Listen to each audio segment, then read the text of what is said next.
Welcome to the World of Facts. Charles V of Germany. Charles V of Germany, 1500 to 1558. In 1500, 8 years after the discovery of America by Columbus, a Spanish prince was born in the city of Ghent, in the Netherlands. He was named Charles. He was a grandson of Ferdinand and Isabella, and from them, at the age of 16, he inherited the crown of Spain and the two Americas. From his father, he inherited the kingdom of Naples and the Netherlands. When he was about 19 years old, his other grandfather, the Emperor of Germany, died. Three great kings were there reigning: Francis I in France, Henry VIII in England, and the young King Charles, and each of them wished to be chosen as the next emperor. Charles was elected, and as he was the fifth German emperor who was so named, he assumed the title of Charles V. With Germany thus added to his already vast domains, he was now the ruler of an empire greater than that of Charlemagne, greater even than that of Imperial Rome. It is wonderful that Charles was able to attend to the affairs of countries separated from one another by such great distances. This was far more difficult then than it would be now, because at that time there were neither railroads nor steamships, neither telegraphs nor telephones. Carriage roads were few, and most of them were bad. Yet Charles attended well to every part of his vast empire. Although he could not be present everywhere, his power was felt everywhere. In 1518, Mexico was discovered by a Spaniard. An expedition was at once sent out from Cuba to take possession of the country. 10 vessels carrying about 700 Spaniards sailed under the command of Hernando Cortés.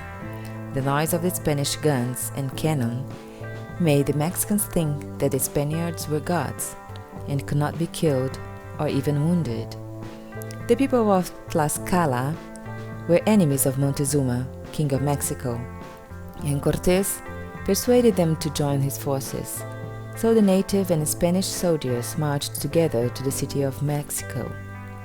Montezuma thought at first that Cortés was an ancient god of the Mexicans who had once been their king, and received him with great kindness, but Cortés made the king his prisoner and kept him closely guarded. Cortés also compelled him to give the Spaniards about $500,000 in gold.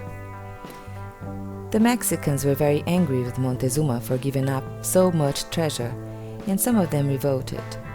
Montezuma tried to pacify them with kind words, but the rebels rolled stones at him, and he was severely wounded and died soon afterwards as a result of his injuries. Cortés at length succeeded in taking possession of the city of Mexico, and the whole country thus became a part of the great empire of Charles V. One of Charles' neighbors was exceedingly jealous of him. This was Francis I, King of France. He laid claim to the province of Navarre in Spain, and this brought on several wars between Francis and Charles, which lasted through many years. Francis was a brave enemy. Like Hannibal, he crossed the snow-covered Alps and invaded Italy, but Charles was more than a match for him. In one battle, he took Francis prisoner. In another, he captured the Pope, and having taken possession of Rome, he kept His Holiness a prisoner in the castle of Sant'Angelo, which belonged to the Pope himself. Francis was at last obliged to content himself with his own kingdom and to leave Navarre in the hands of Charles. One of the greatest difficult in 100 years. It was ended only by the terrible battles of the 30 Years' War, which came to a close in 1648. Charles was very anxious to put a stop to the evils which arose from this quarrel. It seemed to him that the simplest way of doing so was to get rid of the Protestants altogether. But so many of the princes and people of Germany had become Protestants that he found it impossible to do this, and he was obliged to allow northern Germany to remain, for the most part, Protestant. While Charles was thus trying to make the great religious parties of Germany live in peace, a new difficulty arose. Suleiman the Sublime then ruled the great empire of Turkey, and like Francis I, he was very anxious to get possession of a slice of Charles's domain. In 1529, he raised an immense army and laid siege to Vienna, which was then the capital of the German Empire. He was defeated and beaten back. This did not, however, altogether discourage him, but with a large army he marched into southeastern Germany. Charles then saw his opportunity to bring together the Catholic and Protestant Germans. He called upon them to unite for the defense of the empire against the common foe. All Germany at once responded, and one of the finest armies was assembled that Europe had ever seen. Charles took command in person and marched against the Turks. When Suleiman learned of this, he retreated without a battle. He saw that the wisest thing for him to do was to leave Germany in possession of the Germans and to look more closely after his own affairs. The Turks still continued to be troublesome, however, both on land and at sea. Suleiman employed a famous pirate named Barbarossa to attack all Christian merchant vessels that ventured to sail upon the Mediterranean. Barbarossa and his master were determined that none but Turkish ships should sail that sea without paying toll to the Turks. The pirates captured the vessels of the Christians, took possession of the cargoes, and made slaves of all whom they found on board. Charles made up his mind to put a stop to all this.